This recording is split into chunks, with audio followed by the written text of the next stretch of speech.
মই দিগন্ত কুমাৰ নাথে আপোনালোকক সত্যানুসন্ধানৰ মজিয়ালে আদৰিছোঁ। আজি সত্যানুসন্ধানত আমি পাতিম আৰু দুদিন হয় আৰু মাজত দুদিনৰ অপেক্ষা।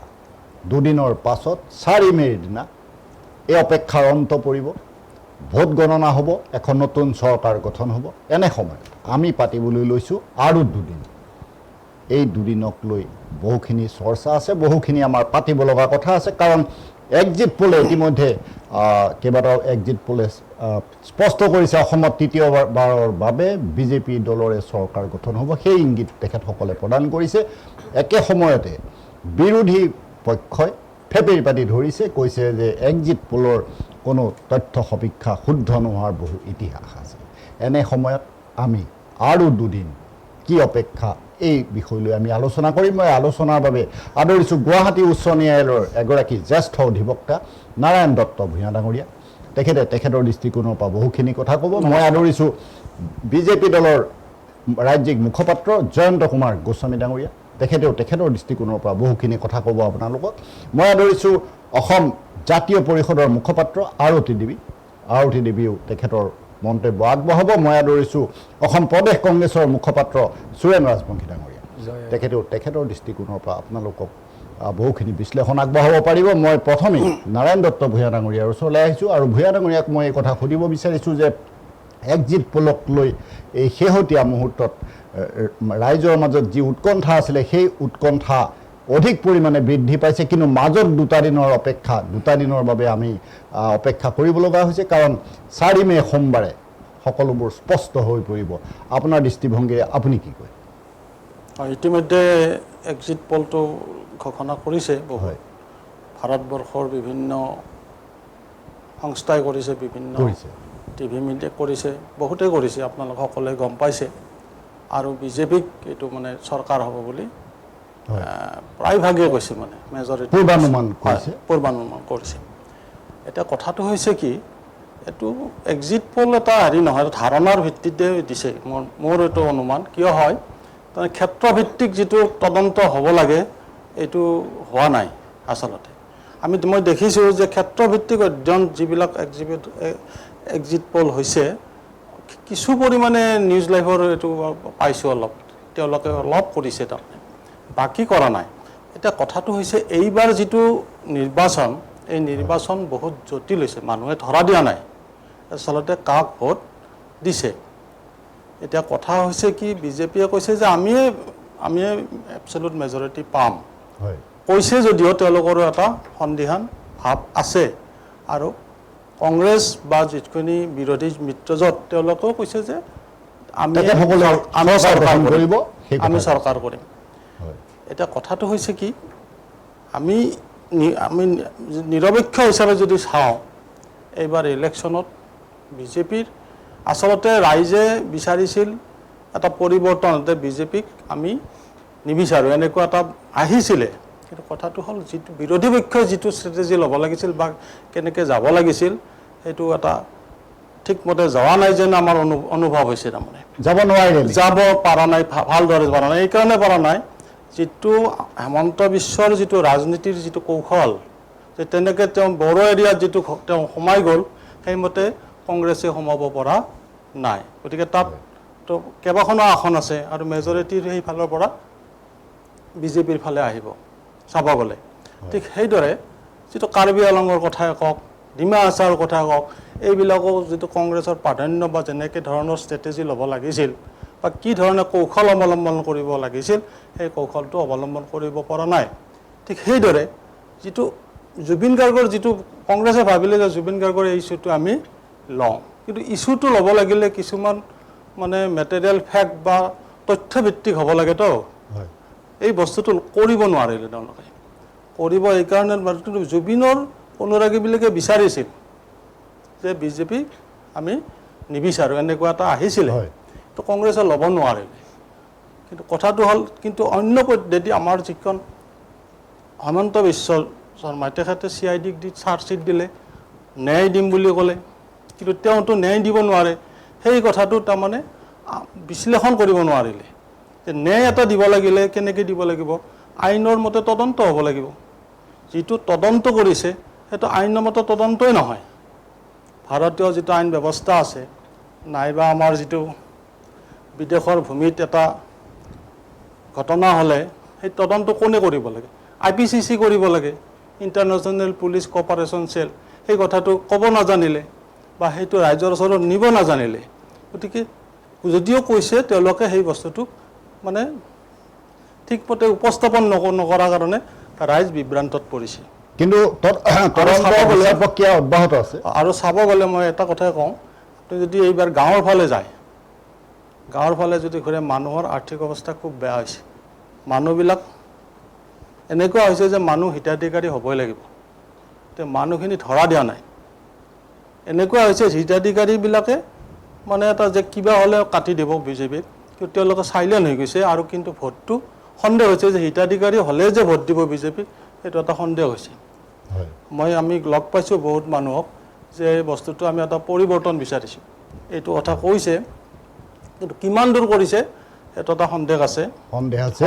আৰু বিৰোধীয়ে কেনেধৰণে নেতৃত্ব ল'লে সেই বিষয়ে বিৰোধীয়ে এইটো হেৰি পাৰা নাই নেতৃত্ব ল'ব তেওঁলোকে লাগি থাকিলে এতিয়া অন্তকলক তাৰমানে যিটো কিছুমান তেওঁলোকে ষ্টেপ ল'ব লাগিছিল যে আমাৰ মুখ্যমন্ত্ৰী ডাঙৰীয়াই কৈছে যে এতিয়াও মোৰ 30জন মানুহ বিধায়ক আছে লগে লগে এইটো এটা ডিফেমেশ্যন বা এইটো ক্লিয়াৰিফিকেশ্যন কৰিব লাগিছিল কাৰণ চাইলেণ্ট হৈ থাকে বস্তুবিলাক গতিকে তেনেকৈতো নহয় অন্তৰ্দ্বন্দ্ব বা যিটো কৌশল মুখ্যমন্ত্ৰী মহোদয়ে এতিয়া মুখ্য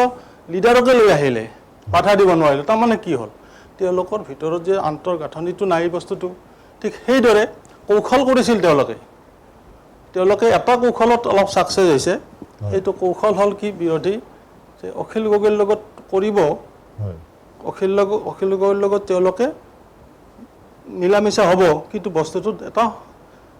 আন্ধাৰত ৰাখি থৈছিল কিন্তু এই কৌশলত সফল হ'ল নেকি সেই ক্ষেত্ৰত অলপ সফল হৈছে আৰু তাৰ কাৰণে কিছুমান ক্ষেত্ৰত অখিল গগৈৰ কিছুমান হেৰিত সমস্যাত পৰিছে চৰকাৰে গতিকে এইটো আমক এটা ভালদৰে এটা ইনভেষ্টিগেশ্যন কৰিলে গম পাই যায় বস্তুবিলাক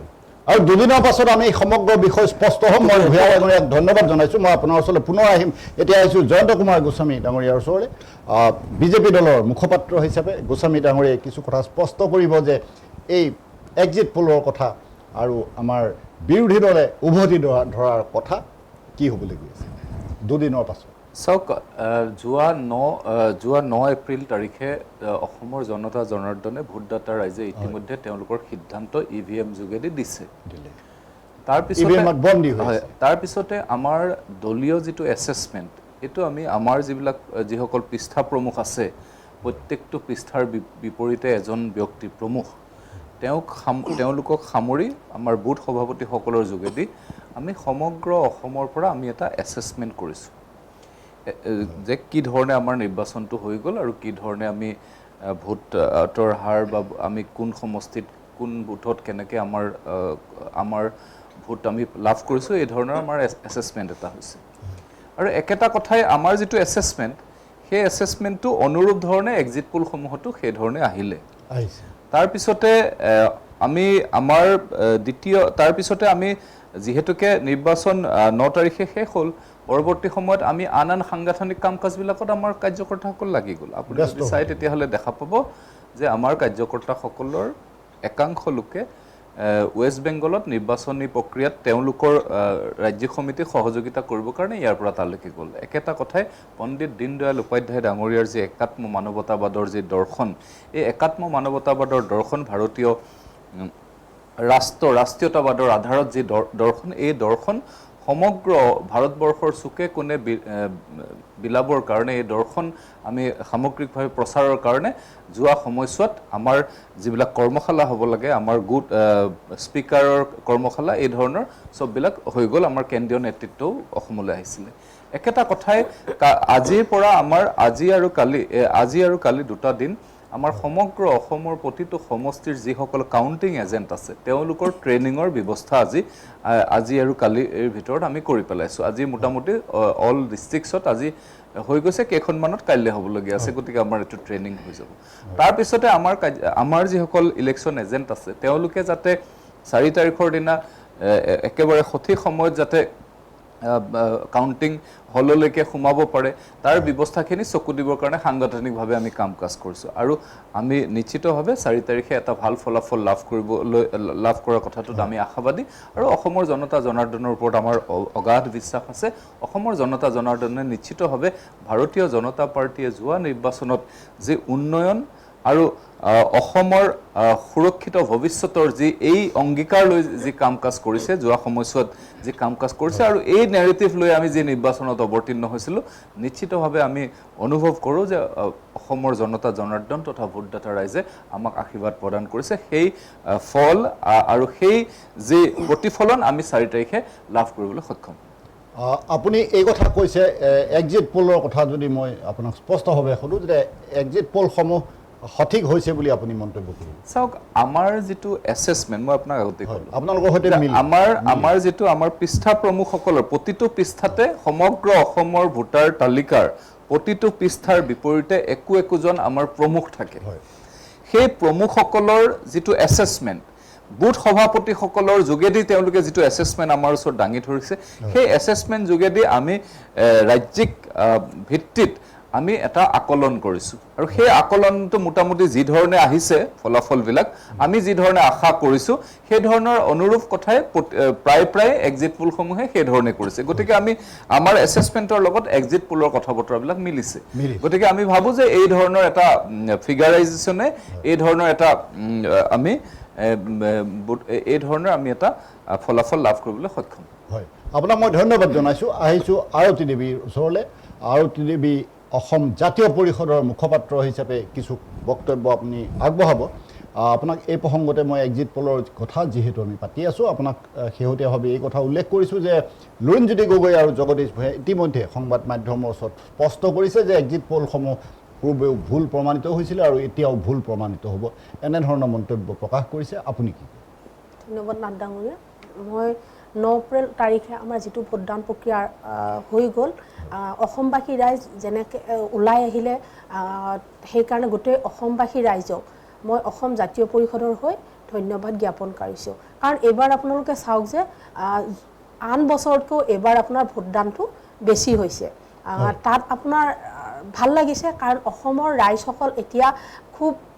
মানে তেওঁলোকে বিচাৰিছে যে এখন নতুন চৰকাৰ গঠন হওক তেওঁলোকে যিটো অসমত যিটো প্ৰভাৱ পৰি আছে বিজেপিৰ যিটো কুশাসন চলি আছে তাৰ পৰা কিন্তু অসমবাসী ৰাইজে মুক্ত হ'ব বিচাৰিছে এতিয়া এক্সিট পোলৰ কথা ক'ব লাগিব যে এক্সিট পোলৰ এটাই এজেণ্ডা সেইটো হ'ল ৰাজনৈতিক এজেণ্ডা তেওঁলোকে যিটো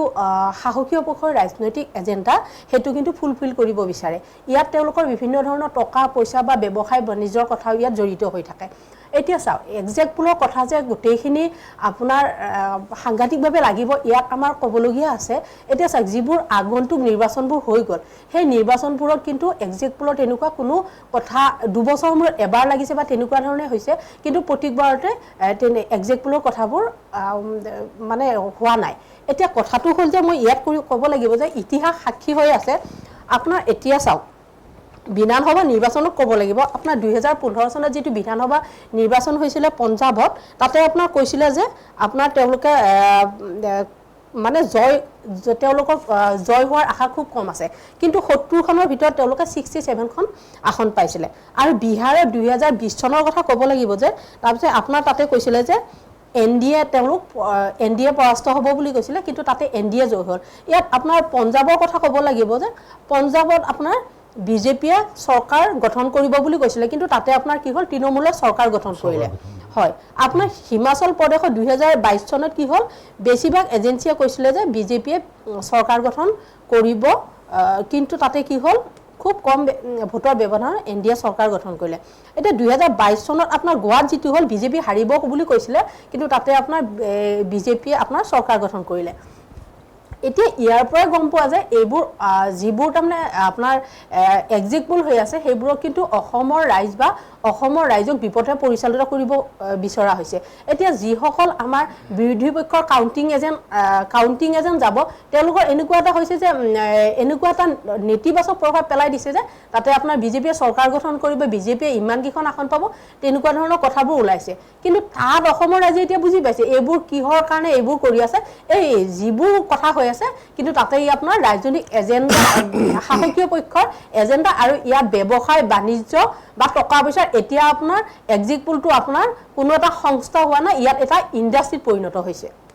আপুনি গুৰুত্বপূৰ্ণ কথা উল্লেখ কৰিছে আপোনাৰ ওচৰলৈ মই পুনৰ আহিছোঁ সুৰেন ৰাজবংশী ডাঙৰীয়াৰ ওচৰলৈ অসম প্ৰদেশ কংগ্ৰেছৰ মুখপাত্ৰ হিচাপে তেখেতৰ মন্তব্য আগবঢ়াব আমি ইতিমধ্যে সত্যানুসন্ধানৰ মজিয়াত নিৰ্বাচনৰ সময়ত আমি বহুখিনি আমি পৰ্যালোচনা অনুষ্ঠিত কৰিছোঁ আৰু তাত তেখেতসকলেও মন্তব্য আগবঢ়াইছে বিজেপি দলেও মন্তব্য আগবঢ়াইছে বিভিন্ন ৰাজনৈতিক দলৰ প্ৰতিনিধিয়ে ইয়াত মন্তব্য আগবঢ়াইছে মই ৰাজবংশী ডাঙৰীয়াক এই কথা পোনপটীয়াকৈ সুধিব বিচাৰোঁ আপোনালোকে কৈছিলে যে বিৰোধী একত্ৰ হৈছে বিৰোধীয়ে বহু কাম কৰি আছে এতিয়া মই আপোনাক সুধিছোঁ যে কংগ্ৰেছ ইন আৰু বিজেপি আউট হ'বনে নাই কাৰণ দুদিনৰ অপেক্ষা দুদিনৰ পাছত আমি ফলাফল গম পাম আপুনি কি ধন্যবাদ নাথ ডাঙৰীয়া প্ৰথমতে সমূহ অসমবাসী ৰাইজক 2026 বিধানসভাত ভোটদান কৰাৰ বাবে আমাৰ কংগ্ৰেছ দল আৰু মিত্ৰজোঁটৰ সকলো তৰফৰ পৰা আমি অসমবাসী ৰাইজক আন্তৰিক ধন্যবাদ জ্ঞাপন কৰিছোঁ তেখেতসকলে যি নতুন অসম গঢ়াৰ সংকল্পৰে অসম প্ৰদেশ কংগ্ৰেছ কমিটিৰ মাননীয় সভাপতি মহোদয় ডাঙৰীয়া আৰু লগতে আমাৰ অন্যান্য ঊৰ্ধ্বতম বিষয়ববীয়াসকলে প্ৰতিটো সমষ্টিতে এই যাত্ৰা আৰম্ভ কৰিছিলে আৰু ৰাইজে সকলোৱে স্বতঃস্ফূৰ্তভাৱে সঁহাৰি আগবঢ়াইছিলে আৰু আশীৰ্বাদো প্ৰদান কৰিছে ইয়াত আপোনাৰ দেখিবলগীয়া এইটোৱে কথা যে এবাৰ আমাৰ ভোটদানৰ হাৰটো দেখিলে গম পায় আপোনাৰ 85.5% আপোনাৰ ভোটদানৰ হাৰ পাইছেগৈ তে যেতিয়া এখন চৰকাৰ কিবা ভুল নীতি বা ভুল পৰিচালনা কৰে তেতিয়া ৰাইজে সেই চৰকাৰখনক গুচাবলৈ হ'লে তেতিয়া ভোটদানৰ হাৰটো আমি আগতো তেনেকুৱা পাইছোঁ হাৰটো আপোনাৰ বৃদ্ধি হয় তো এতিয়া কথাটো হ'ল কি আপুনি যোনটো অলপ আগতে প্ৰকাশ কৰিছিলে যে এক্সিট পোল আপোনাৰ আমিতো বিশ্বাসে ধৰণে আৰু ৰাইজৰ ফালৰ পৰা এইবিলাক কৈ আছে যে এইবিলাক যে আপোনাৰ এক্সিট পোলবিলাক যে আপোনাৰ ছ'চিয়েল মিডিয়া বাতৰিত প্ৰকাশ কৰি আছে এইবিলাক কেনেকুৱা ধৰণৰ কথা আমাৰতো মনে বিশ্বাস ধৰণে ৰাইজে ইমান কষ্ট কৰি ভোট দিছে আৰু মিডিয়াই ছ'চিয়েল মিডিয়া মই সকলো মিডিয়াক কোৱা নাই এতিয়া আমি এই কথাটোৱে মানে চাবলগীয়া কথা যে আগন্তুক দিনবিলাকত তেখেতসকলে সেই অনুষ্ঠানবিলাকে এই মিডিয়াবিলাকে আৰু এনেকুৱা আপোনাৰ যিবিলাক এক্সিট পোল ধৰক সেই গোষ্ঠীবিলাকে প্ৰকাশ কৰে তে 2024তো আপোনাৰ মোদী চৰকাৰক 400 পাৰ বুলি ক'লে ইছবাৰ 400 পাৰ বুলি কৈছিলে নহয় জানো এক্সিট পোলৰ প্ৰথম উদাহৰণটো মই তাতেই দিওঁ তে লাষ্টত গৈ কিনে আপোনাৰ ধামকৈ তলত পৰিলে আপোনাৰ 240 পালেগৈ তে আপোনাৰ অৰবিন্দ কেজৰিৱালৰ দিল্লী চৰকাৰখনত প্ৰথমতে আপোনাৰ যে বিজেপি চৰকাৰ আহিম বুলি কৈছিলে তাৰপিছত অৰবিন্দ কেজৰিৱালে একদম আপোনাৰ চৰকাৰ গঠন কৰি পেলালে তে আৰু তৃণমূল কংগ্ৰেছো আপোনাৰ তেনেকুৱা ৱেষ্ট বেংগলত চৰকাৰ কৰি পেলালে তে এইবোৰ উদাহৰণ ৰাইজে আছে ৰাইজে বিশ্বাস নকৰে কিন্তু চৰকাৰখনে কৰিব বিচাৰি আছে কি যিহেতু ৰাইজ মানে চৰকাৰখনৰ এগেইনষ্টত ৰাইজে ভোটদান কৰিছে তে কিবাকৈ পাকে পকাৰে মেনেজ কৰিব পাৰি নেকি তে তেখেতসকলে এটা নেৰেটিভ ছেট কৰিব বিচাৰি আছে যে প্ৰশাসন যন্ত্ৰটো বা যিবোৰ আপোনাৰ কাউণ্টিং এজেণ্ট তাত বহিব আপোনাৰ কাউণ্টিং হলত টেবুলত তে সেইবোৰ কিবা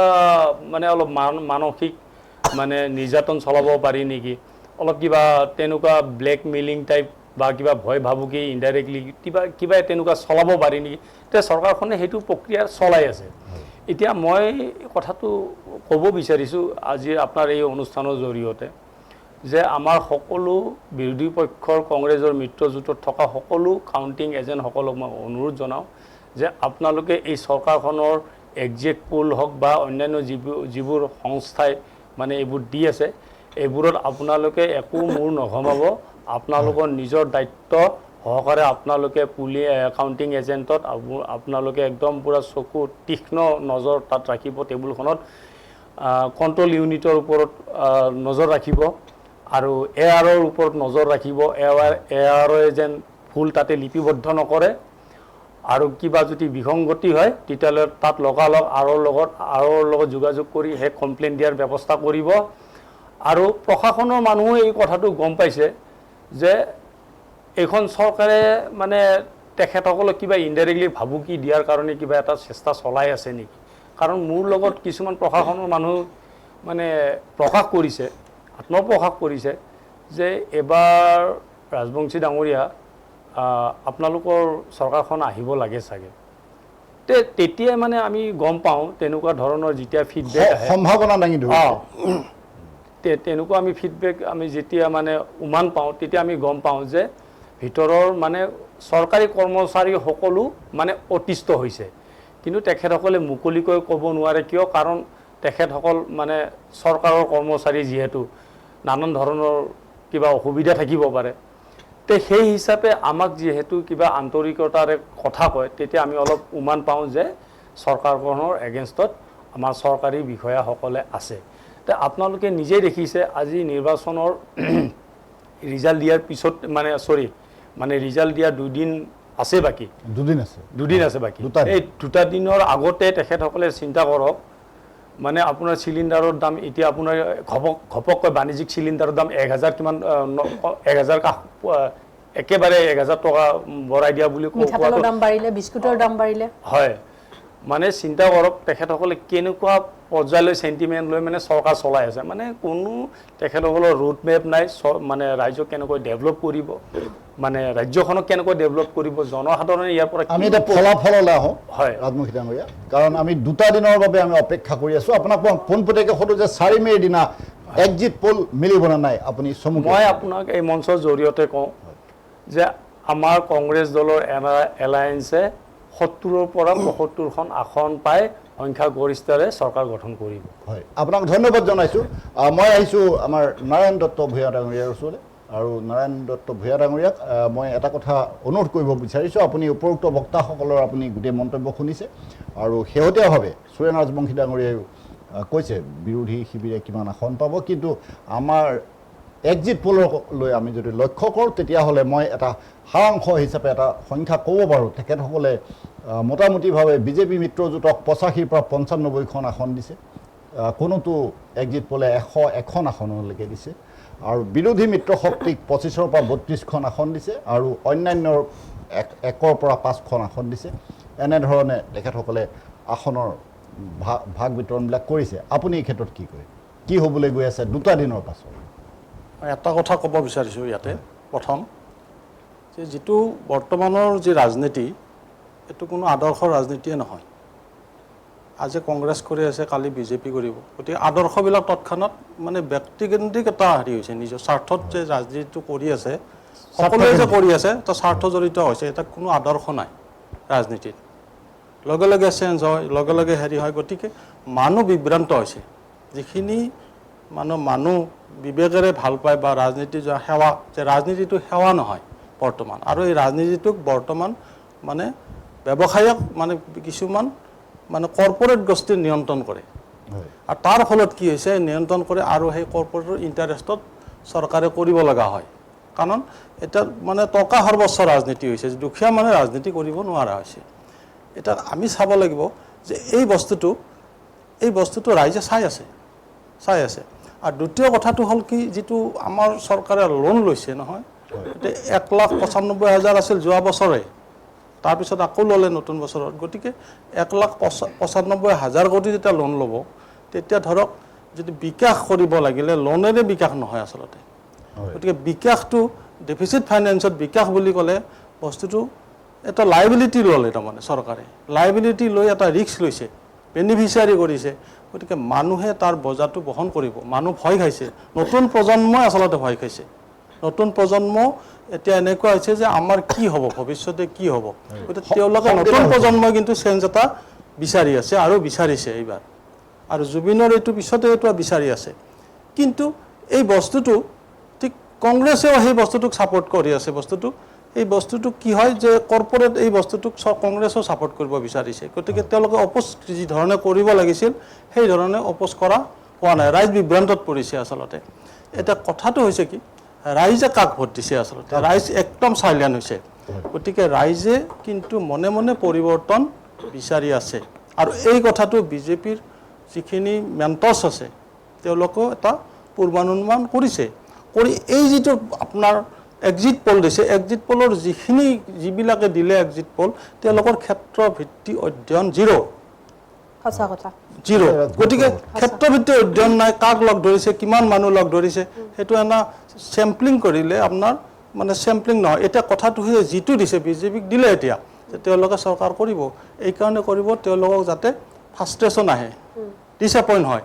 হোৱাৰ লগে লগে এই বস্তু এটা যেতিয়া ডিছএপইণ্ট হ'ব তেতিয়া আমাৰ এজনে ক'লে তেখেতে মানে কণ্ট্ৰল ইউনিট চিউৰ কথা ক'লে কণ্ট্ৰল ইউনিটতো চাব লাগে যে এতিয়া বহুত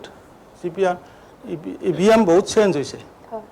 তাৰমানে ৰিপ্লেচ কৰিছে তাৰমানে কাউণ্টিং কৰোঁতে বহুত ৰিপ্লেচ কৰিছে কিন্তু ৰিপ্লেচ কৰোঁতে সেইটো কি হ'ল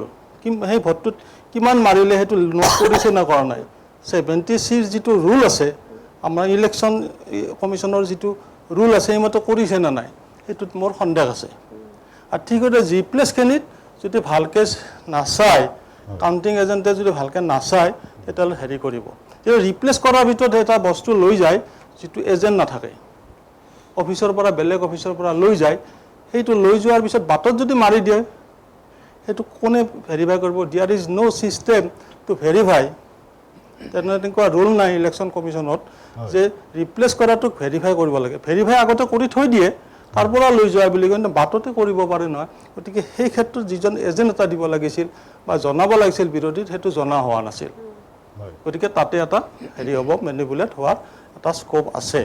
ঠিক সেইদৰে যেতিয়া কাউণ্টিং চলি থাকিব কাউণ্টিং চলাৰ সময়ত যেতিয়া লৈ আহিব নহয় তেতিয়া যদি 70C যিটো ৰুল আছে তাৰমানে 70C যদি মিলাই নাচায় তাৰ EVM নম্বৰ কিমান আছে CU কিমান আছে গতিকে সেই বস্তুটো মিলাই চাব লাগিব তাৰ হেৰিটো চাব লাগিব তেতিয়া লগে লগে অবজেকশ্যন দিব লাগিব কিন্তু আজি যিটো হেৰি আছে মানে এতিয়া ধৰক বিজেপিৰ যিটো ট্ৰেইনিং বা যি পৃষ্ঠপোষক থকা বুলি কৈছিল সেনেকুৱা সংগঠন বিৰোধীৰ একেবাৰে নাই জিৰ' একদম একদম সংগঠন একদম নাই তেখেতসকলৰ যিটো সাংগঠনিক দিশ এই সঁচাই বিজেপি ষ্ট্ৰং কিন্তু বাকী বিৰোধীৰ একেবাৰে দুৰ্বল হাৱাত চলি আছে বিজেপি আচলতে মানে বিৰোধীখিনি হাৱাত চলি কিন্তু তেওঁলোকক ৰাইজে বিচাৰিছে তেওঁলোকে কেনেকৈ এই বস্তুটো নিব লাগে এই বস্তুটো জানা নাই গতিকে এই কথাটো চাব লাগিব এতিয়া সাৱধান হ'ব দুদিন আছে আপুনি কৈছে যে দুদিনৰ কথা দুদিনত মই এইটোৱে কথা ক'ম যে দুদিনত মই এজন ছাত্ৰ হিচাপে আইনৰ ছাত্ৰ হিচাপে এইটো কথাই ক'ব বিচাৰিছোঁ যে আপোনালোকে প্ৰথম পষ্টেল বেলটখিনি চিন্তা কৰক পষ্টেল বেলটত যেতিয়া হ'ব বিৰোধীসকলে পষ্টেল বেলটখিনি চাব লাগিব যে তাতে অফিচাৰে এটাচ কৰিছে নে নাই যিটো বেলট আহিব নহয় তেওঁক যেতিয়া পষ্টেল বেলট কৰিব সেইটো ছিগনেচাৰ নহ'লে সেইটো ল'ব নোৱাৰে সেই কথা আৰু যিখিনি ইলেক্ট্ৰনিক ট্ৰেন্সমিশ্যন কৰে যিটো পষ্টেল বেলটখিনিত তাতো চাৰ্টিফিকেশ্যন লাগে লৈছে নে নাই সেই কথাটো ট্ৰেইনিং দিছে নে নাই মই ভাবোঁ বিৰোধীৰ ইমান নলেজ নাই সেইটো লোৱা নাই কিছুমান ড্ৰবেক্স আছে বিৰোধীৰ ঠিক সেইদৰে ইয়াতে যেতিয়া কাউণ্টিং চলি থাকিব তে কাউণ্টিং চলাৰ সময়ত ধৰক মিলা নাই ধৰক ভোটটো মিলা নাই 50টাতকৈ তলত বেছি হ'লে সেইটো ভিভিপেট কাউণ্ট কৰিব লাগে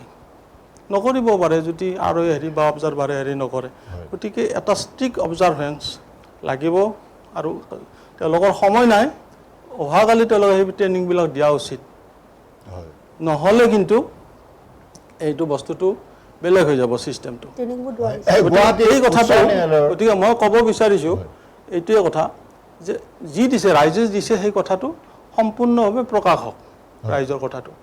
আৰু এইটো কথা ঠিক যে বিজেপিত কাম নোহোৱা বুলি আমি নকওঁ আমি ধৰক সদায় সমালোচনাবিলাক কনষ্ট্ৰাক্টিভ হ'ব লাগে সমালোচনা কিছুমান কাম হৈছে নোহোৱা নহয় আমি এইটো ভাল বুলি ক'ব লাগিব কেতিয়াবা বিৰোধী ভালটোকো বেয়া বুলি কয় মানুহে বেয়া পায় ভালটো হ'ব নালাগে কথাটোতে আগবাঢ়ি অলপ ক'ব বিচাৰিছোঁ মই আপোনাক দি আছোঁ এই বস্তুটো মই বিৰোধীক এইটোৱে মই নিবেদন কৰিছোঁ যে আপোনালোকৰ ৰাইজে যিটো চাইলেণ্ট হৈছে আপোনালোকে ভোট পোৱাৰ পুৰা সম্ভাৱনা আছে হোৱাৰ পুৰা কিন্তু আপোনালোক সাৱধান হ'ব হয় গুৱাহাটী উচ্চ ন্যায়ালয়ৰ এগৰাকী জ্যেষ্ঠ অধিবক্তা নাৰায়ণ দত্ত ভূঞা ডাঙৰীয়াই তেখেতে যথেষ্ট যুক্তি সহকাৰে কিছু কথা ক'লে। মই আপোনাৰ ৰাজবংশী ডাঙৰীয়া ওচৰলৈ মই পুনৰ আহিম, কিন্তু এতিয়া প্ৰথম আহিছোঁ মই জয়ন্ত কুমাৰ গোস্বামীৰ ওচৰলৈ। আৰু গোস্বামী ডাঙৰীয়াক মই এই কথা সুধিব বিচাৰোঁ যে এক্সিট পল সন্দৰ্ভত আমি কিছু কথা আলোচনা কৰিছোঁ আৰু শেহতীয়াভাৱে এই নিৰ্বাচনী প্ৰশিক্ষণ সন্দৰ্ভত কিছু কথা আমাৰ দত্ত ভূঞা ডাঙৰীয়াই উল্লেখ কৰিলে, কিন্তু মই আপোনাক সুধিব বিচাৰিছোঁ যে এই এক্সিট পলে কাৰোবাৰ অংকত আউল লগাইছে নেকি? আপুনি এই বিষয়ে কি কয়? চাওক, এক্সিট পোল সম্পূৰ্ণ স্বতন্ত্ৰ সংস্থাসমূহে দিছে, গতিকে তেওঁলোকে দিছে, তেওঁলোকৰ অধিকাৰ আছে, গতিকে আমি চাইছোঁ। কিন্তু আমি বেছ কৰি আছোঁ আমাৰ নিজৰ এছেছমেণ্ট, আমাৰ পৃষ্ঠা প্ৰমুখসকলৰ পৰা অহা যিটো এছেছমেণ্ট, কাৰণ প্ৰতিটো পৃষ্ঠাতে তেওঁলোকে কাম কৰে। প্ৰতি ঘৰ মানুহ এটা পৃষ্ঠাত 60জন টোটেল ভোটাৰ, দুই পিঠিৰ যদি চোৱা যায় 30 আৰু 30 60, গতিকে সেই 60জন ভোটাৰৰ লগত এজন পৃষ্ঠা প্ৰমুখ আমাৰ নিয়োজিত হৈ আছে। গতিকে তেওঁ সেই 60জন মানুহ থকা যিকেইঘৰ মানুহ, তেওঁলোকৰ লগত সততে তেওঁলোকৰ যোগাযোগ আছে আৰু যোগাযোগ কৰি তেওঁলোকৰ বিভিন্ন আপদে বিপদে সম্পদে প্ৰত্যেকটো সময়তে তেওঁলোকৰ লগত থাকে। গতিকে সেইসকলে নিশ্চিতভাৱে এটা সঠিক এছেছমেণ্ট এটা আমালৈ আমালৈ আনিছে। আৰু সেই আমাৰ যিটো এছেছমেণ্ট, দলীয় যিটো এছেছমেণ্ট, এই দলীয় এছেছমেণ্টটোক লৈ পেলাই দলীয় যিটো আমি আকলন, সেই আকলনটোৰ ওপৰত আমি ভিত্তি কৰিছোঁ। আৰু আমাৰ আকলনৰ লগত বিভিন্ন সংস্থাৰ প্ৰায় 90-99% যি সংস্থাৰ যিবিলাক ৰিপৰ্ট আহিছে, এই এক্সিট পোলৰ যিখিনি ফলাফল তেওঁলোকে দিছে, ৰিপৰ্ট প্ৰতিবেদন দিছে, প্ৰতিবেদনৰ লগত মিল দেখা পাইছে। গতিকে আমি এক্সিট পোলত আমি বেছি পালেও আমাৰ উৎসাহিত নহওঁ আৰু কম পালেও আমি নিৰুৎসাহিত নহওঁ। এই কাৰণে নহওঁ যে আমাৰ নিজৰ এছেছমেণ্ট ৰাখিছোঁ। আজি অন্য কোনোবা দল হয়তো নিৰুৎসাহিত হ'ব পাৰে, তেওঁলোকৰ নিজৰ কথা, কিন্তু আমি যিহেতুকে আমাৰ দলৰ নিজৰ এছেছমেণ্ট আমি ৰাখি লৈছোঁ। আমাৰ কনফিডেন্সটো আহিছে আমাৰ পৃষ্ঠা প্ৰমুখসকল, অৰ্থাৎ একেবাৰে ক্ষেত্ৰভিত্তিৰ ওপৰত আহিছে আমাৰ কথাটো। গতিকে আমাৰ ক্ষেত্ৰভিত্তিৰ ওপৰত ভিত্তি কৰিয়ে আমি আমাৰ কথা বতৰাবিলাক আমি আলোচনা কৰিছোঁ। আৰু আমাৰ কথাটো হৈছে কি 4 তাৰিখে ফলাফল আহিব। গতিকে 4 তাৰিখৰ আমাৰ কাউণ্টিং এজেণ্টসকলে যাতে সুন্দৰভাৱে তাত গোটেই প্ৰক্ৰিয়াটোত যাতে ইলেকশ্যন কৰ্তৃপক্ষক, আমাৰ যি কাউণ্টিং ছুপাৰভাইজাৰ আছে তেওঁলোকক সহযোগিতা কৰিব পাৰে, যাতে সম্পূৰ্ণ লাষ্টলৈকে যাতে প্ৰপাৰ তাতে কাউণ্টিং হয়। আৰু কাউণ্টিং হোৱাৰ পিছত যিটো আমাৰ ভিভিপেটৰ চেম্পল 5টা চেম্পল যিটো ৰেণ্ডম যিটো ভিভিপেট আকৌ কাউণ্টিং হ'ব, তাতো আমি গোটেইখিনি মিলাই চাম। মিলাই চোৱাৰ পিছত আমাৰ যিখিনি সঠিক ফলাফল আমি পাই যাম। গতিকে আমি অতি উদ্বিগ্নও নহয় আৰু আমি অত্যন্ত আমাৰ কোনো উদ্বিগ্নতা নাই, কাৰণ আমি যিহেতুকে এটা আমি পাইছোঁ। নিশ্চিতভাৱে আমি অত্যুৎসাহো নহয়। চাওক, মই এইকাৰণে নহয় বুলি মই কৈছোঁ আপোনাক যে ভাৰতীয় জনতা পাৰ্টীয়ে 1951 চনত যেতিয়া জনসংঘ প্ৰতিষ্ঠা হৈছিলে, আমাৰ যি পূৰ্বসূৰী দল, জনসংঘ প্ৰতিষ্ঠা হওঁতে কেতিয়াও ভাৰতবৰ্ষত আমি চৰকাৰ গঠন কৰিম বুলি প্ৰতিষ্ঠা হোৱা নাছিলে, আদৰ্শ প্ৰতিষ্ঠা কৰিবৰ কাৰণে প্ৰতিষ্ঠা হৈছিলে। ৰাষ্ট্ৰীয় স্বয়ংসেৱক সংঘৰ এটা বিচাৰ পৰিবাৰৰ সংগঠন হিচাপে আদৰ্শ প্ৰতিষ্ঠা কৰিবৰ কাৰণে কাম কাজ কৰিছিলে, সাংস্কৃতিক ৰাষ্ট্ৰীয়তাবাদ প্ৰতিষ্ঠা কৰিবৰ কাৰণে কাম কাজ কৰিছিলে। গতিকে আমাৰ কাৰণে ফলাফল, শাসন, আমাৰ কাৰণে চৰকাৰ, এইবিলাক আমাৰ কাৰণে মূল কথা নহয়। মূল কাঠামো হৈছে আমাৰ যি ৰাষ্ট্ৰীয়তাবাদৰ যি দৰ্শন, আমাৰ একাত্ম মানৱতাবাদৰ যি দৰ্শন, অন্ত্যোদয় আমাৰ যি লক্ষ্য, এই লক্ষ্যত আমি উপনীত হ'ব লাগে। গতিকে আমাৰ কাৰণে ৰাষ্ট্ৰ প্ৰথম, দল দ্বিতীয়, ব্যক্তি তৃতীয়। গতিকে আমাৰ ইয়াতে মূল কথাটোৱে হৈছে কি যে এতিয়া কোনোবাই ক'ব পাৰে যে অন্য দলৰ পৰা আমাৰ দলত যোগদান কৰিছে, নীতিগত সলনি হৈছে, আদৰ্শ সলনি হৈছে, হ'ব পাৰে সলনি। আমি বিচাৰোঁ ভাৰতবৰ্ষৰ প্ৰতিজন নাগৰিকে ৰাষ্ট্ৰীয় চিন্তাৰ লগত একাত্ম হওক। আমাৰ মূল লক্ষ্য সেইটোৱে, আমি সেইদিনাহে সফল হ'ম। ৰাষ্ট্ৰীয় স্বয়ংসেৱক সংঘ 1925 চনত সেই লক্ষ্যৰে জন্ম হৈছিলে। লক্ষ্য কি যে ৰাষ্ট্ৰীয়তাবাদ প্ৰতিষ্ঠা কৰা ভাৰতবৰ্ষত, আৰু ভাৰতবৰ্ষৰ একেবাৰে সকলো অঞ্চলক সামৰি, সকলো জনসাধাৰণক সামৰি ৰাষ্ট্ৰীয়তাবাদ প্ৰতিষ্ঠা কৰিব লাগে। আমাৰ কাৰণে প্ৰত্যেকজনেই আদৰণীয়। ভাৰতীয় জনতা পাৰ্টীত কাইলৈ যদি সমগ্ৰ ভাৰতবৰ্ষৰ সকলো জনসাধাৰণ যদি যোগদান কৰিবলৈ আহে, তেতিয়াও আমি আদৰণি জনাম। আমাৰ মূল লক্ষ্য সেইটো গতিকে আদৰ্শ পৰিৱৰ্তন আমি ভাৰতীয় জনতা পাৰ্টীয়ে অন্য আদৰ্শৰ পৰা অহা ব্যক্তিকো আদৰ্শ পৰিৱৰ্তনৰ কাৰণে কাম কাজ কৰিব আমাৰ ইয়াতে অত্যন্ত সংবেদনশীলতাৰে আমাৰ বিভিন্ন ধৰণৰ বৰ্গ হয় অৰ্থাৎ ট্ৰেইনিং হয় এই বৰ্গসমূহৰ জৰিয়তে ভাৰতীয় ৰাষ্ট্ৰীয়তাবাদৰ যি ধাৰা ৰাষ্ট্ৰীয় চিন্তা আৰু চেতনাক প্ৰতিষ্ঠা কৰিবৰ কাৰণে একাত্ম মানৱতাবাদ প্ৰতিষ্ঠা কৰিবৰ কাৰণে তেখেতসকলক আমাৰ প্ৰতিজন কাৰ্যকৰ্তাকে এই বৰ্গসমূহত প্ৰশিক্ষণ দিছে একেটা কথাই মই আপোনাক আজি কৈছো যে নিৰ্বাচন শেষ হ'ল 9 তাৰিখে অসমত কাম কাজ আৰম্ভ হ'ল কাম কাজ কি অসম তথা উত্তৰ পূৰ্বাঞ্চলত সমগ্ৰ দেশৰ লগতে আমাৰ উত্তৰ পূৰ্বাঞ্চলত যে একাত্ম মানৱতাবাদৰ পণ্ডিত দীনদয়াল উপাধ্যায় ডাঙৰীয়াৰ যি আদৰ্শ প্ৰতিষ্ঠা কৰি গৈছে সেই আদৰ্শক আমি পাহাৰে ভৈয়ামে নগৰে চহৰে দূৰ সুদূৰত আমি প্ৰতিষ্ঠা কৰিবৰ কাৰণে আমি কাম কাজ আৰম্ভ কৰিছো আমাৰ কাৰ্যকৰ্তা বহি থকা নাই এতিয়া কথাটো হৈছে কি যে 4 তাৰিখে ফলাফল আহিব তাত ফলাফল যেনেকুৱাই নাহে তাত আমাৰ কোনো উদ্বিগ্নতাও নাই আৰু অতি উৎসাহিত নাই নিশ্চিতভাৱে জনসাধাৰণৰ উৎসাহৰ লগত আমি একাত্ম হ'ম জনসাধাৰণৰ উৎসাহৰ লগত আমি একাত্ম হ'ম আৰু পৰৱৰ্তী সময়ত আকৌ পুনৰবাৰ কাম কাজ আজি মই কোনো বক্তাৰে যিবিলাক নীতিবাচক ভাৰতীয় জনতা পাৰ্টিক যি সমালোচনা কৰা কথা বতৰাবিলাকত মই কোনো উত্তৰ নিদিওঁ এইকাৰণে উত্তৰ নিদিওঁ আমি 4 তাৰিখৰ পিছত আকৌ দিম এই কথা বতৰাবিলাক আমি 4 তাৰিখৰ পিছত আহিম আজি আমাক কোনোবা সমালোচনা কৰিছে তাৰ উত্তৰ আজিৰ তাৰিখত আমি দিয়াৰ এই সময়ত আমি দিয়াৰ কথা নাথাকে আমি 4 তাৰিখৰ পিছত 4 তাৰিখলৈকে যিহেতুকে জনতা জনাৰ্দনে তেওঁলোকে সিদ্ধান্ত 9 তাৰিখে ইভিএমত ৰাখিলে গতিকে এই যে সিদ্ধান্ত আমি 4 তাৰিখে পাম যদি যিটো ধৰণৰ আণ্ডাৰ কাৰেণ্ট অভাৰ কাৰেণ্ট কিবা কাৰেণ্ট এই কথাবিলাক 4 তাৰিখে আমি পামেই স্পষ্ট পাম আৰু আমি এই কাৰণে বিচলিত হোৱা নাই যে বহুতে কৈছে যে এবাৰ ৰিয়েক্ট কৰা নাই ভোটাৰে কিবা কৰা নাই কিন্তু আপুনি চাওক সেই যে পৃষ্ঠা প্ৰমুখ যিজন আছে আমাৰ সেই পৃষ্ঠা প্ৰমুখজনে সেই 60 জন ভোটাৰৰ প্ৰত্যেকজন ঘৰে ঘৰে যেতিয়াই তেওঁলোকৰ ঘৰত যিকোনো বিপদে আপদে সম্পদে বুলিও মই কৈছো সেই সময়ত তেওঁলোকৰ লগত জড়িত আৰু তেওঁ হৈছে তেওঁলোকৰ এই 60 জনৰ ভিতৰৰে এজন গতিকে তেওঁক কিন্তু ভোটাৰে সঁচা কথা কৈছে গতিকে সেই তথ্য আমাৰ হাতত আছে গতিকে আমি বিচলিত হোৱা নাই গোস্বামী ডাঙৰীয়াক ধন্যবাদ জনাইছোঁ তেখেতে যথেষ্ট গুৰুত্ব সহকাৰে এটা কথা ইয়াত উল্লেখ কৰিছে আৰু সঁচাকৈ আমাৰ 126টা সমষ্টিৰ যিসকল প্ৰাৰ্থী আছিলে সকলো প্ৰাৰ্থীৰ ভাগ্য ইভিএমত বন্দী হৈ আছে আৰু এই ইভিএমৰ পৰা ভাগ্য উদয় হ'বলৈ মাজত 2টা দিন বাকী আছে এটা গুৰুত্বপূৰ্ণ বিষয়ত আমি আলোচনা কৰি আছোঁ আৰু 2 দিন কিছু সময়ৰ পাছত আলোচনালৈ পুনৰ উলটি আহিম এতিয়া লৈছোঁ খন্তেক সময়ৰ বাণিজ্যিক বিৰতি এক্সিডেণ্টৰ পৰা বাচিলা হয় কিন্তু এই ধোঁৱা ধূলি সোপাৰ পৰা কেনেকৈ বাচিবা হে এইবোৰে কলিজা হাওঁফাওঁ চব খাব বুজিছা হাৰ্ট এটেক হৈ মৰিব লাগিব মোৰ চকুকেইটাও পুৰিছে বুজিছেনে মুঠৰ ওপৰত মৰণ ফান উশাহৰ বায়ুকণো বিষাক্ত হ'ল বুলি নক'ব আমাৰ কিছুমান কাম কাজেহে বায়ু বিষাক্ত কৰিলে প্ৰদূষিত বায়ুৰ ফলত হৃদযন্ত্ৰ হাওঁফাওঁ মস্তিষ্ক যকৃত বৃক্ক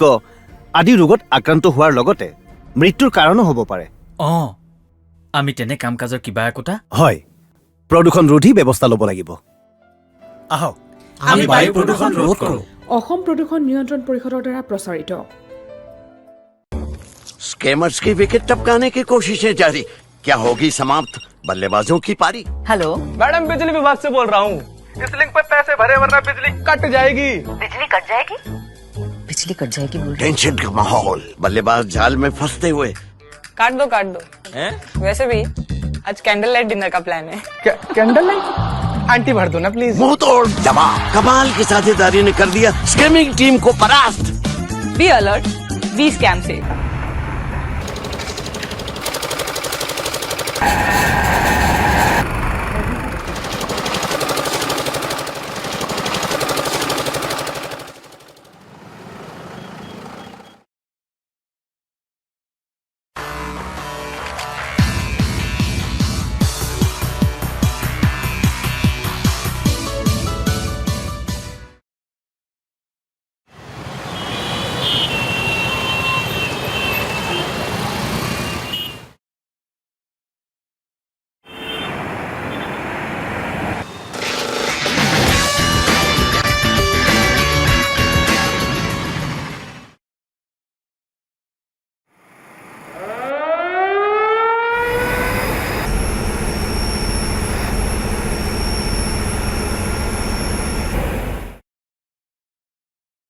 অসম প্ৰদূষণ নিয়ন্ত্ৰণ পৰিষদৰ দ্বাৰা প্ৰযোজিত আৰু প্ৰচাৰিত।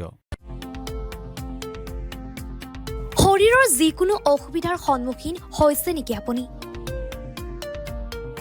শাৰীৰিক সমস্যাৰ প্ৰতিকাৰ কেৱল আমি দিম।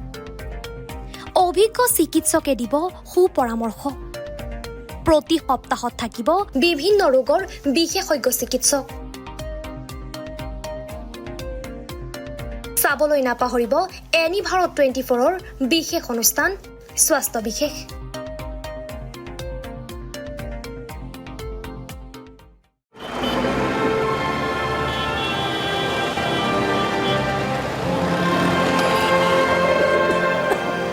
গোটেইখন ধোঁৱা ধোঁৱা হ'ল।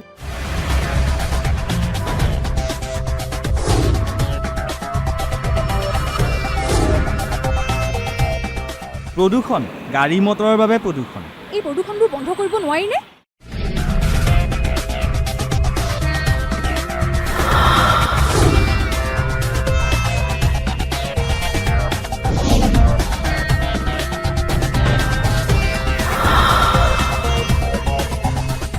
বহু পৰিমাণে কমাব পৰা যায়। এই প্ৰদূষণে কম ক্ষতি কৰিছেনে বাৰু? সেই কথা আমি নিজে নুবুজিলে কোনে বুজাব?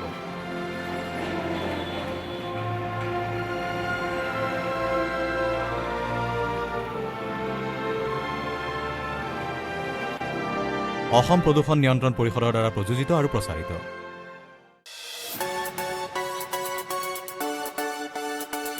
ৰঙাপাৰাবাসীৰ বাবে সুখবৰ। আপুনি যদি দুচকীয়া বাহন ক্ৰয় কৰিব বিচাৰিছে তেন্তে এতিয়াৰ পৰা আৰু চিন্তাৰ কোনো প্ৰয়োজন নাই।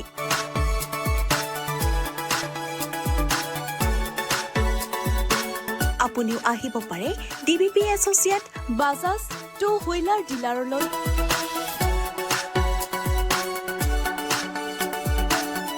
আমাৰ ঠিকনা হৈছে ৱাৰ্ড নং ৮ ঠাকুৰবাৰী ৰোড, ডাকঘৰ, ৰঙাপাৰা, জিলা শোণিতপুৰ, অসম। আমাৰ যোগাযোগ নম্বৰ হৈছে 9435707133 আৰু 9707967285।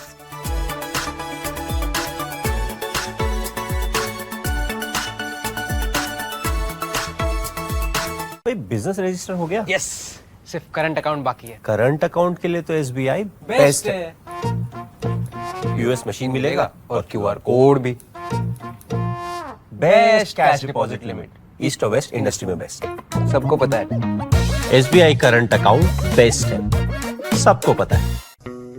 এ বাইদেউ কি কৰে জাবৰ পেলা আকৌ। এইবোৰ এই পলিথিন প্লাষ্টিকৰ জাবৰবোৰ সদায়তো এই নলাটোতেই পেলাই আহিছো। পলিথিন প্লাষ্টিক পেলাই নলাটো একেবাৰে বন্ধ কৰি পেলাইছে। পানী ওলাই যাব নোৱাৰে, নহয়নে বাইদেউ?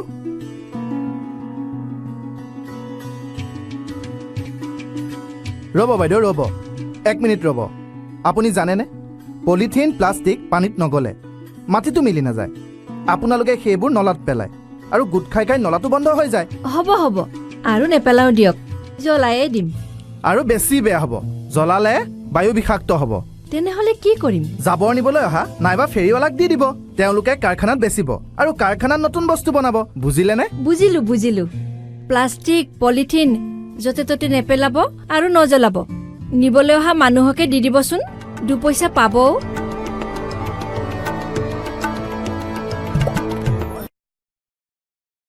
এই পাছত সত্যানুসন্ধানৰ মজিয়ালে পুনৰ উলটি আহিছোঁ। আমি পাতি আছোঁ আৰু 2 দিন, মাজত 2টা দিন। এই 2টা দিনৰ পাছত আমাৰ অসমৰ ভাগ্য নিয়ন্ত্ৰিত হ'ব, ভাগ্যৰ বেলি উদয় হ'ব। কাৰ ভাগ্যৰ বেলি উদয় হ'ব সেই কথা জানিম আমি মাত্ৰ 2টা দিনৰ পাছত। মাজত আছে 2টা দিন। মই আহিছোঁ সুৰেণ ৰাজবংশী ডাঙৰীয়াৰ ওচৰলৈ। সুৰেণ ৰাজবংশী ডাঙৰীয়াই এই বিষয়ত কিছু কথা ক'বলৈ বিচাৰি আছিলে, তেখেতে কওক। হয়, মানে আপোনাৰ ভূঞা ডাঙৰীয়াই কেইটামান কথা উল্লেখ কৰিছে। ডক্টৰ ভূঞা ডাঙৰীয়া। হয়, এতিয়া ক'লে যে আমাৰ এলায়েন্সৰ ক্ষেত্ৰত মানে পুঁজিপতিসকলৰ লগত মানে ধৰক কিবা হলি থকা বুলি সেইটো ছাপৰ্ট কৰা বুলি কৈছে। তে আমাৰ ৰাহুল গান্ধী ডাঙৰীয়াৰ স্পষ্ট কথা, আৰু এইটো গোটেই ভাৰতবৰ্ষই গম পায় যে আদানীৰ লগত আদানীক তদন্তত আওতাত আনাৰ কাৰণে গোটেই পাৰ্লামেণ্টত যিটো বক্তব্য দাঙি ধৰিছে এইটো গোটেই ভাৰতবাসীয়ে দেখিছে। আৰু মুকেশ আম্বানীৰ বিয়াত মাতিছিলে ৰাহুল গান্ধী নিজে নগ'ল কাৰণ পুঁজিপতিৰ বিয়াত যোৱাতকৈ আপোনাৰ আমি যদি দুখীয়া সাধাৰণ মানুহৰ ঘৰত এসাঁজ খাব পাৰোঁ সেইটো হ'ল ৰাহুল গান্ধীৰ লক্ষ্য আৰু ৰাহুল গান্ধীৰ প্লেনিং যে সেইটো আমাৰ কংগ্ৰেছ দল সদায় দুখীয়া দৰিদ্ৰ মধ্যবিত্তৰ লগত থকা দল কংগ্ৰেছ দলৰ নীতি আদৰ্শই তেনেকুৱা এতিয়া কথাটো হ'ল আপোনাৰ সেই যোনটো ইলেকশ্যন কমিশ্যন অফ ইণ্ডিয়াৰ যোনটো তেখেতে কথাটো দাঙি ধৰিছে যে EVMক লৈ কিনে EVM আপোনাৰ ধৰক কোনোবা বেয়া বিসংগতি হৈছে যদি এক্সট্ৰাকৈ কিবা EVM প্ৰশিক্ষণটো বিৰোধীৰ হাতত দিয়াৰ ব্যৱস্থা নথকা কথা মই কৈ আছোঁ আপোনাৰ EVMক এক্সট্ৰা কিছুমান আছিলে সেইটো কিয় কৰা নাই মানে আমাৰ কামৰূপ গ্ৰাম্যৰ সভাপতি প্ৰাণজিৎ চৌধুৰী ডাঙৰীয়া তেখেতে প্ৰাৰ্থীও নিজে এইবাৰ তেখেতে অসম নিৰ্বাচন আয়োগক এই কথাটো স্পষ্ট লিখিতভাৱে জনাইছে যে আমাৰ EVMসকল যিবিলাক কাৰ্যকাৰী হৈ আছে সেইখিনিৰ ডাটাটো আমাক দিয়ক আৰু লগতে যিখিনি কাৰ্যকাৰী হোৱা নাই সেই ডাটাটো আমাক দিয়ক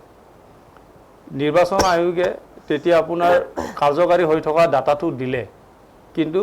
আপোনাৰ যিবিলাক কাৰ্যকাৰীৰ বাহিৰত থাকিলে কাৰ্যকাৰী হোৱা নাই এক্সট্ৰা থাকিলে সেইবিলাকৰ ডাটা আপোনাৰ নিদিলে তে এই কথাটোক লৈ কিনে আমি মুখ্য নিৰ্বাচন আয়োগলৈ পত্ৰ প্ৰেৰণ কৰিছোঁ সেইকাৰণে মই ক'ব বিচাৰিছোঁ যে আমাৰ কাউণ্টিং হলত 17C ফৰ্ম তাতে আপোনাৰ বলেট ইউনিট কণ্ট্ৰল ইউনিট আৰু ভিভিপেট ইউনিট এই তিনিটা ইউনিটৰ চিৰিয়েল নম্বৰ গ্ৰীণ বেল্ট আৰু পিংক বেল্টত আৰু আপোনাৰ ভিভিপেট বক্সত বাৰকোডত লেখা থাকিব আৰু সেইমতে আপোনাৰ 17C ফৰ্মখনত চেক কৰিব যদি অমিল হয় অবজেকশ্যন কৰিব তাৰ উপৰি যিখিনি আমাৰ কাউণ্টিং হলৰ ছুপাৰভাইজাৰ থাকিব ARO থাকিব যদি কিবা বিসংগতি ধৰাত পৰে আৰু আমাৰ যোনজন নিৰ্বাচন ইলেকশ্যন এজেণ্ট থাকিব আমাৰ কেণ্ডিডেটৰ তেখেতকে সেই অভিযোগটো দিব পাৰিব এতিয়া আমাৰ কথা এইটোৱে যে বিজেপি চৰকাৰখনে মানে পাকে পকাৰে সেই বস্তুটো মই অলপ আগতে কৈছিলোঁ যে এটা নেৰেটিভ ছেট কৰিব বিচাৰি আছে তেখেতসকলে যে এই আপোনাৰ যোনটো এক্সিট পল কিবা কিবি অমুক তমুক তে মানুহখিনি যেন অলপ বিভ্ৰান্তিত পৰে বা চৰকাৰী বিষয়াসকলক সেইটোৰ কাৰণে মই আপোনালোকক ইয়াৰ পৰা এই মঞ্চৰ পৰাই মই অনুৰোধ আপোনালোকে মানসিকভাৱে একদম প্ৰস্তুত হৈ থাকক আৰু কাৰো কথাত ভুল নাযাব আপুনি কণ্ট্ৰল ইউনিটৰ পাৰ্ট ৱাইজ আপোনাৰ কেণ্ডিডেট ৱাইজ আৰু আপোনাৰ কেণ্ডিডেট ৱাইজ যিবোৰ আপোনাৰ ভোট পলিং হ'ব সেইবোৰ আপোনাৰ গোটেই লিপিবদ্ধ কৰিব তাত আপোনালোকৰ নিজৰ ডায়েৰী থাকিব আৰু সেই লিপিবদ্ধ কৰাৰ পিছতে প্ৰত্যেকটো ৰাউণ্ডত আপোনাৰ নিজৰ চহী মাৰিব আৰু ৰিজাল্ট শ্বীটবিলাক আৰু তাত যাব আৰু সেইটো আপোনাৰ ঘোষণা হৈ থাকিব এতিয়া কথাটো হ'ল কি আমাৰ কাউণ্টিং এজেণ্ট পুলিং এজেণ্টক আমি অলৰেডি আগত প্ৰশিক্ষণ দিয়া হৈ গৈছে এই কাউণ্টিং এজেণ্টবোৰক আমি এই 29 তাৰিখ 30 তাৰিখ আৰু 1 তাৰিখে আমাৰ এইবাৰ এই প্ৰশিক্ষণ আমাৰ সম্পূৰ্ণ হৈ গৈছে ভূঞা ডাঙৰীয়াই যিহেতু কথাটো সন্দেহ কৰি আছিলে মই এই কথাটো এই মঞ্চৰ জৰিয়তে তেখেতক জনাওঁ যে 29 তাৰিখ 30 তাৰিখ 1 তাৰিখে আমাৰ সম্পূৰ্ণ এলায়েন্সৰ 1 তাৰিখে সম্পূৰ্ণ এলায়েন্সৰ আমাৰ প্ৰশিক্ষণ প্ৰক্ৰিয়া শেষ হৈছে আৰু অহা 4 তাৰিখে তেখেতসকলে তাত উপস্থিত হ'ব আৰু মানে আপোনাৰ যিখিনি তেখেতসকলৰ কৰণীয় কাম তেখেতসকলে তাত কৰিব এতিয়া কথাটো হ'ল কি আদৰ্শৰ কথা তেখেতে ক'লে আদৰ্শৰ কথা যদি কয় আপোনাৰ চাওক আজি বাংলাদেশ ভূটান নেপালৰ আমাৰ কাৰেঞ্চিৰ অৱস্থাটো দেখিছে সকলো বিশ্বই গম পাই আছে বিশ্ব হাঁহি আছে আমাক বিশ্বৰ পৰা ভাৰতক এতিয়া বাহিৰ কৰি দিলে তাতকৈ দুৰ্ভাগ্যজনক লজ্জাজনক কথা কিবা হ'ব পাৰেনে বিশ্বগুৰুৰ মুখত ক'লে নহয় কৰ্মৰেতো হ'ব লাগিব দেশৰ অৱস্থা আপোনাৰ $100 আমি অকল নিৰ্বাচন কেন্দ্ৰিক কথা তেখেতৰ এই কথাটো মাজত টানিছে ক'ব লাগিব মই ক্লিয়াৰ কৰিব লাগিব তেখেতৰ যিহেতু তেখেতৰ এই কথাটো টানিছে সেইকাৰণে মই ক্লিয়াৰ কৰিবলগীয়া হৈছে যে আপোনাৰ $1 আপোনাৰ 100 টকা পাইছেগৈ মানে ডলাৰ জব গিৰতা হে আমি বোলে কথা পাতি লাভ নাই ইণ্ডিয়াৰ অৱস্থা বোলে বেয়া হয় তে এইটোতো কথাটো এতিয়া দেশবাসীয়ে এটা মানে গোটেই সকলো কথা একদম প্ৰমাণ পালে জল পট হৈছে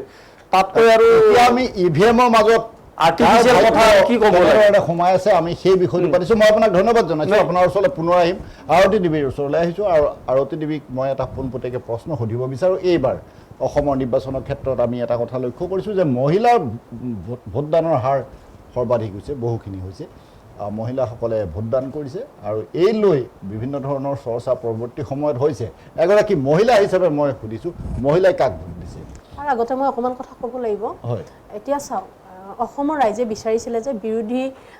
একগোট হওক বিৰোধী ঐক্যমঞ্চ গঠন হওক এতিয়া অসমৰ ৰাইজৰ স্বাৰ্থত অসমীয়া ৰাইজে বিচৰাৰ ধৰণে বিৰোধী ঐক্যমঞ্চ গঠন হ'ল আৰু এতিয়া অসমৰ ৰাইজে বিপুলভাৱে বিৰোধী ঐক্যমঞ্চক সমৰ্থন দিছে আৰু তেওঁলোকে ভোটদান দিছে এতিয়া কথাটো হ'ল যে জনতাই জনাৰ্দন বুলি এষাৰ কথা আছে সেই কথাষাৰেই মানে প্ৰতীয়মান যে আমি চাৰি মেলে অপেক্ষা কৰিম আৰু আমাৰ বিশ্বাস অসমবাসী ৰাইজৰ ওপৰত বিশ্বাস যে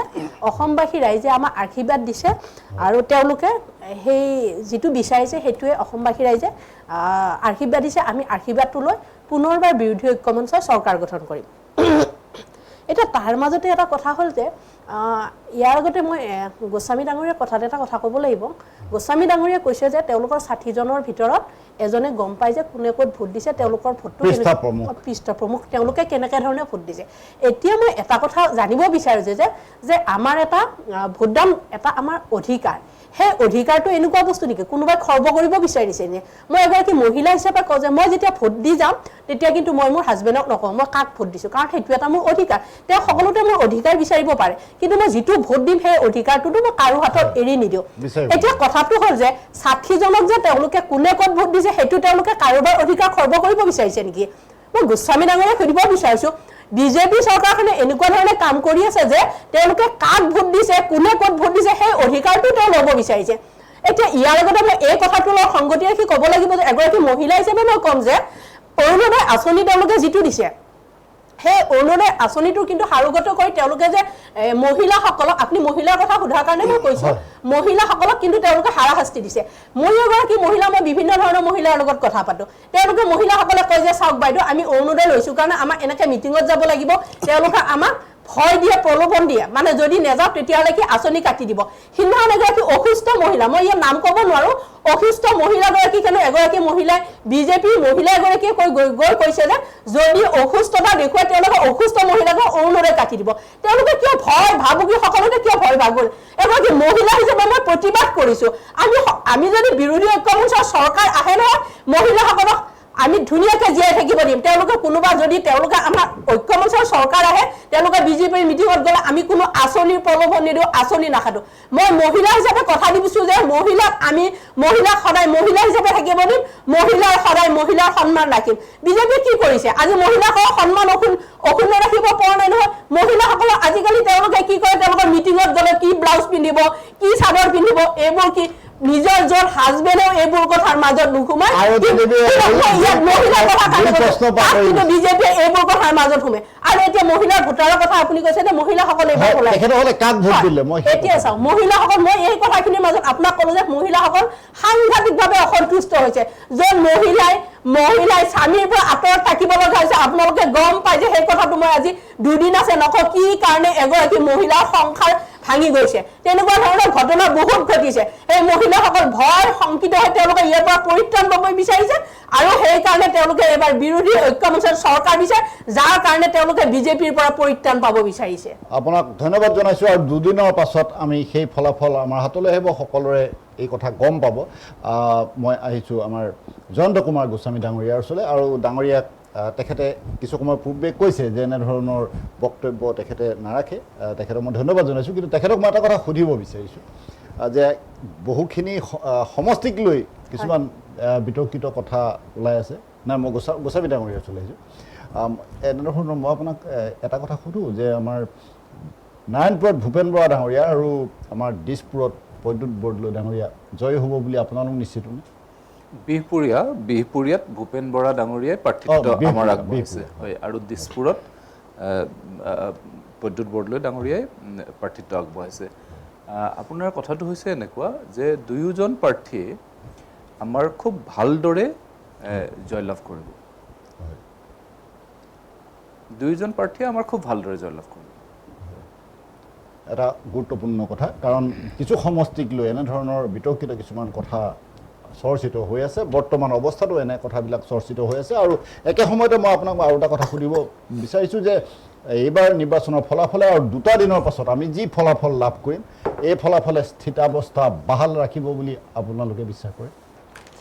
কথাটো হৈছে মই বাৰে বাৰে কৈছোঁ ভাৰতীয় জনতা পাৰ্টীৰ এটা সংগঠন শক্তিৰ দ্বাৰা পৰিচালিত দল আদৰ্শ ৰক্ষাৰ বাবে এটা আমাৰ আদৰ্শ আৰু লক্ষ্য একাত্ম মানৱতাবাদ প্ৰতিষ্ঠা কৰা ৰাষ্ট্ৰীয়তাবাদ প্ৰতিষ্ঠা কৰা আমি সোঁপন্থীও নহয় বামপন্থীও নহয় আমি ৰাষ্ট্ৰীয়তাবাদী পন্থী অৰ্থাৎ আমি ৰাষ্ট্ৰীয়তাবাদী গতিকে আমাৰ মূল কথাটোৱে হ'ল সেইটো আৰু দ্বিতীয় কথা মই আপোনাক কৈছোঁ যে আমি সংগঠন শক্তিৰ আধাৰত গঢ় দিয়া সংগঠন ভাৰতীয় জনতা পাৰ্টীৰ ৰাজনৈতিক দল আমি বিশ্বাস কৰোঁ সংঘ শক্তি কলৌ যুগে অৰ্থাৎ বৰ্তমান কলিযুগ আছে আৰু কলিযুগত মূল শক্তি এইটো হৈছে সংগঠন শক্তি ইয়াত পূৰ্বে আমি দেখা পাইছোঁ ত্ৰেতা যুগে ৰাম নাম আমি প্ৰত্যেকটো যুগতে এজন আমি ভগৱান আমি যিহেতুকে সনাতনী সভ্যতা সংস্কৃতিৰ আধাৰত আমি প্ৰত্যেকতে আমি পাইছোঁ কিন্তু আজিৰ যে কলিযুগ আমি সেইকাৰণে কৈছোঁ যে সংঘ শক্তি কলযুগে অৰ্থাৎ সাংগঠনিক শক্তিয়েহে এই কলিযুগত নেতৃত্ব দিব পাৰিব সেইকাৰণে আমি সংগঠন শক্তিক বিশ্বাসী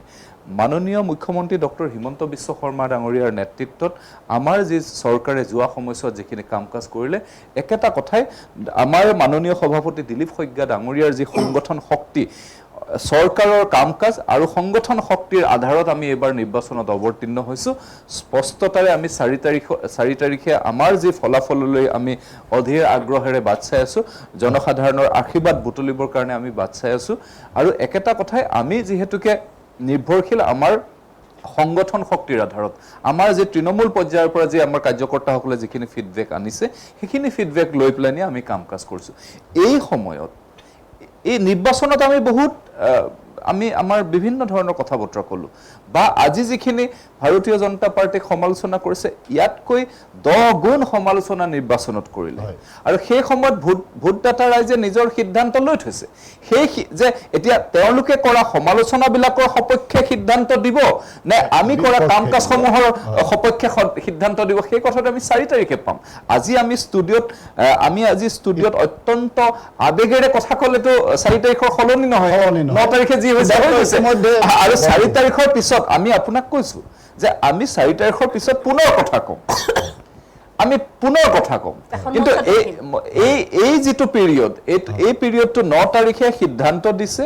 9 তাৰিখে সিদ্ধান্ত দিছে 4 তাৰিখে তাক আমি ফলাফল পাম গতিকে এই 4 তাৰিখৰ ফলাফলৰ কাৰণে আমি যিখিনি প্ৰস্তুতি কৰিব লাগে সেই প্ৰস্তুতিখিনিত এতিয়া আমি আগ্ৰহেৰে আগবাঢ়ি আছোঁ গতিকে আমি নিশ্চিতভাৱে আমি আমাৰ সংগঠন শক্তিৰ আধাৰত যেহেতুকে আমি যিখিনি ফিডবেক পাইছোঁ আৰু সেই আধাৰতে মই আপোনাক কৈছোঁ ভাৰতীয় জনতা পাৰ্টীয়ে ভালদৰে চৰকাৰ পুনৰ গঠন কৰিবৰ কাৰণে আগবাঢ়ি গৈছে নিশ্চিত নিৰংকুশ সংখ্যাগৰিষ্ঠতাৰে চৰকাৰ গঠন হ'ব ভাৰতীয় জনতা পাৰ্টী আৰু আমাৰ সহযাত্ৰীসকলক লৈ আমি আগবাঢ়ি যাম গতিকে সেইটো নিশ্চিতভাৱে আমাৰ সংগঠন শক্তিৰ যোগেদি যিটো আউটপুট পাইছোঁ আমি যিটো ইনপুট পাইছোঁ সেই ইনপুটৰ যোগেদি এইটো কথা কৈছোঁ গোস্বামী ডাঙৰীয়াক মই ধন্যবাদ জনাইছোঁ আমাৰ অনুষ্ঠান ইতিমধ্যে সময় অতিক্ৰম কৰিছে মই শেষবাৰৰ বাবে নাৰায়ণ দত্ত ভূঞা ডাঙৰীয়াৰ ওচৰলৈ আহিছোঁ আৰু তেখেতক মই এই কথা ক'ব বিচাৰিছোঁ যে একেলগে আৰু 2টা দিনৰ পাছত অসমকে ধৰি পশ্চিমবংগ তামিলনাডু কেৰালা আৰু পুডুচেৰী ভোট গণনা আৰম্ভ হ'ব কি হ'ব 2টা দিনৰ পাছত 4 মে'ৰ দিনা কি হ'ব আপুনি চমুকৈ ক'ব মই এইটোৱে ক'ব বিচাৰিছোঁ যে হিতাধিকাৰীয়ে চৰকাৰ সদায় বচাই ৰাখিব নোৱাৰে আৰু কংগ্ৰেছৰ দিনতো বহুত হিতাধিকাৰী হৈছিল কিন্তু এইটো বস্তুটো আকৌ কংগ্ৰেছ চৰকাৰ ভাঙি গৈছে গতিকে যিটো হিতাধিকাৰীৰ যিটো লৈছে ষ্ট্ৰেটেজি লৈছে বিজেপি এইটোত হিতাধিকাৰীৰ ষ্ট্ৰেটেজিটো এটা ভুল ষ্ট্ৰেটেজি বুলি মই ক'ব বিচাৰিছোঁ ঠিক এইদৰে আকৌ মই সমালোচনা কৰিব বিচাৰিছোঁ চৰকাৰক এইটোৱে যে চৰকাৰ আৰু দল এটা বেলেগ বস্তু হয় গতিকে চৰকাৰৰ বস্তুটো দলে ব্যৱহাৰ কৰিব নালাগে দলটো এটা সম্পূৰ্ণ পৃথক অৰ্থাৎ দলীয় মিটিঙত মানে অৰুণোদয়ৰ মানুহখিনিক জোৰ জুলুম কৰি নিয়াটো সেই দলৰ ভুল হৈছে, ভুল হোৱা বুলি মই ক'ব খোজোঁ। যদি কৰি আৰু এইটো এটা মানে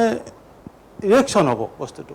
গতিকে আজি যদিও পৃষ্ঠপোষকবিলাকে কৈছে, কিন্তু মানুহে ক'ব পৰা নাই, সঠিককৈ ক'ব নোৱাৰে যে এই ভোটটো দিছে, কাৰণ এতিয়া মানুহবিলাক নিমাত হৈ গৈছে। মই বহুত ভ্ৰমণ কৰিছোঁ ইলেকশ্যনৰ সময়ত, তেওঁলোকো চাইলেণ্ট হৈ গৈছে, তেওঁলোকৰ হাৰাশাস্তি। যেতিয়া ৰাইজে বুজি পাইছে যে চৰকাৰৰ দল বেলেগ আৰু দলে যি ইউজ কৰিছে, তাৰমানে ইট ইজ দ্য দিয়াৰ কাৰণে ডেমক্ৰেচিটোক থ্ৰীট হৈছে বস্তুটো, থ্ৰীট টু দি ডেমক্ৰেচি হৈছে। গতিকে মানুহে যিটো চাইলেণ্ট হৈছে, এই ভোটটো কিন্তু বিৰোধীৰ ফালে লক্ষ্য আছে। আৰু যদি ৰাইজে যদি ভাবা নাই, তেতিয়াহ'লে ৰাইজে কিন্তু কষ্ট খাব এইকাৰণে যে অৰ্থনৈতিক ব্যৱস্থা যিটো আছে আমাৰ লোনত, সম্পূৰ্ণ অসমৰ অৰ্থনৈতিক ব্যৱস্থাটো বেয়া হৈ গৈছে। যদিও কাম কৰা শ্ব' কৰিছে বা দেখুৱাইছে, কিন্তু আমাৰ মানুহৰ আৰ্থিক অৱস্থাটো খুব বেয়া হৈছে,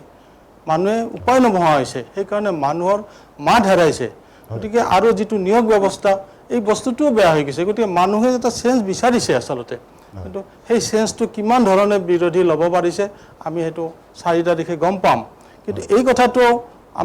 মই ক'ব বিচাৰিছোঁ যে যদি আগৰ চৰকাৰে বাহাল থাকে, যদি তেনেকৈ আমাৰ সম্পত্তিবিলাক ধ্বংস হৈ থাকে, আমাৰ কিন্তু ভৱিষ্যত বেয়া হ'ব। গতিকে ৰাইজে যি সিদ্ধান্ত ল'ব সেইটো ৰাইজেই কৰিব,